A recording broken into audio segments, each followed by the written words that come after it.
যদি ক্যামেরাটা এখান থেকে ধরা হয় তাহলে আমার ফেস না, আমার অন্য কিছু দেখা যাবে।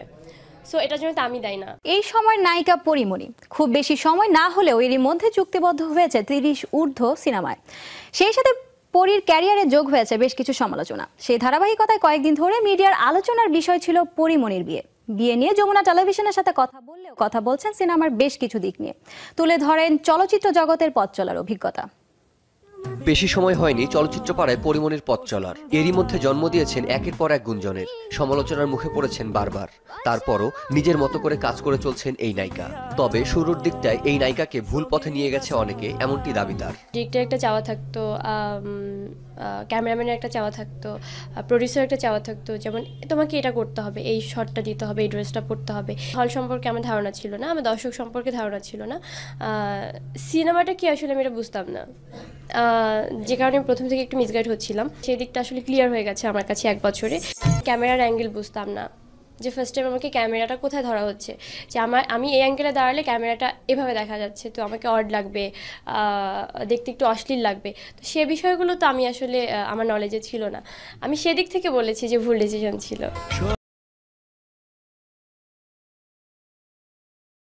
আর সমালোচনাকে অগ্রাহ্য করেই কাজ করে যেতে চান এই নায়িকা। কথা বলেন তার জুটি নিয়ে, সেই সাথে জানান নায়কদের সাথে তার কেমিস্ট্রির কথা। গেলে জুটিটা আমি নিজে তৈরি করলে হবে না। অ্যাকচুয়ালি সব বিষয়গুলো কিন্তু দর্শকের ঘাড়ের উপরে যে পড়ে, তাদেরই দায়িত্ব যে কার সাথে কাকে দেখতে চায়। কি বাপ্পি পরি নামটা যতবার উঠছে তার থেকে কিন্তু বেশি নাম উঠছে সাইমন পরি, বিকজ সে রানা প্লাজা থেকে যখন আমার কোনো ছবি রিলিজ হয়নি তখন সাইমন পরি এতবার মানুষের কানে গেছে যে তাদের মুখস্থ হয়ে গেছে। শাকিব ভাইয়ের সাথে যেমন মানে অ্যাক্টিং করে স্বাচ্ছন্দ্য বোধ করি, তেমন একটা নতুন হিরোর সাথেও পারি আমি। সালমানের সাথে বিষয়টা হচ্ছে, ওর সাথে আমার মেকআপ রুম থেকে ঝগড়া শুরু হয়, প্যাকআপ অবধি চলে একদম ওই পর্যন্ত। ঝামেলা হয় শুধু মানে যখন আমরা রোমান্টিক কোনো সিন করতে যাই তখনই। যাই হোক, ওটাও আমরা খুব ভালোভাবেই পারি।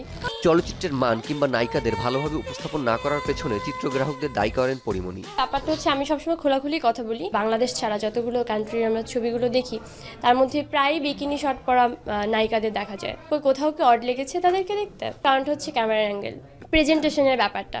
যদি ক্যামেরাটা এখান থেকে ধরা হয় তাহলে আমার ফেস না, আমার অন্য কিছু দেখা যাবে। সো এটার জন্য তো আমি দায়ী না।